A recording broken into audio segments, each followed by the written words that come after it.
सुधाकर बडगुजर यांच्या पक्षप्रवेशानं अनेक भाजप पदाधिकारी हे नाराज आहेत। सीमा हिरेंसह अनेक पदाधिकाऱ्यांचा सुधाकर बडगुजर यांना विरोध आहे। बडगुजरांचा दहशतवाद्यांसोबत संबंध असल्याचा भाजपचा आरोप आहे। सुधाकर बडगुजर आज होणाऱ्या भाजप पक्षप्रवेशासाठी मुंबईच्या दिशेनं आधीच रवाना झालेले आहेत। दुपारी 1:30च्या दरम्यान त्यांचा पक्षप्रवेश होणार आहे। मात्र सीमा हिरे यांनी सुरुवातीपासूनच बडगुजर यांच्या पक्षप्रवेशाला विरोध दर्शवलेला आहे। आणखीनही काही पदाधिकारी बडगुजर यांच्या पक्षप्रवेशावर नाराज आहेत। सुधाकर बडगुजरांच्या पक्षप्रवेशाला अनेक भाजप पदाधिकाऱ्यांनी विरोध दर्शवलेला आहे। सीमा हिरेंसह अनेक पदाधिकाऱ्यांचा सुधाकर बडगुजर यांना विरोध आहे।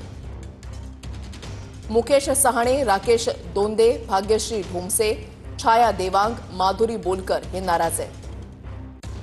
बडगुजर यांची विधानसभा निवडणुकीमध्ये सीमा हिरेंच्या विरोधात 2 वेळा त्यांनी निवडणूक लढवलेली होती। निवडणुकीच्या वेळेला दोन्ही पदाधिकाऱ्यांच्या झालेल्या हाणामारी हा चर्चेचा विषय राहिलेला होता। जुन्या स्थानिक कार्यकर्त्यांवर पक्षाकडून अन्याय होईल अशी भीती। सुधाकर बडगुजरांचा दहशतवाद्यांसोबत संबंध असल्याचा भाजपचा आरोप। गुन्हेगारी पार्श्वभूमी असल्यानं बडगुजर यांना पक्षामध्ये घेऊ नये असं सीमा हिरे यांचं म्हणणं। तर सीमा हिरे यांनी सुरुवातीपासूनच बडगुजर यांच्या पक्षप्रवेशाला विरोध दर्शवलेला आहे। जेव्हापासून कुणकुण लागलेली होती की बडगुजर हे भाजपमध्ये प्रवेश करू शकतात, तेव्हापासूनच सीमा हिरे यांनी याला विरोध दर्शवलेला होता।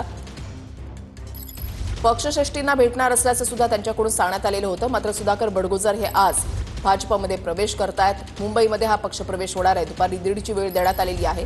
आज सकाळी सुद्धा ज्यावेळेला नाशिकमधून ते घरातून निघत होते त्यावेळेला माध्यमांनी त्यांना प्रतिक्रिया विचारली आणि त्यावेळेला त्यांनी असं म्हटलं की 1:30 वाजता त्यांचा पक्षप्रवेश होणार आहे। मुंबईमधून तसा निरोप आलेला आहे।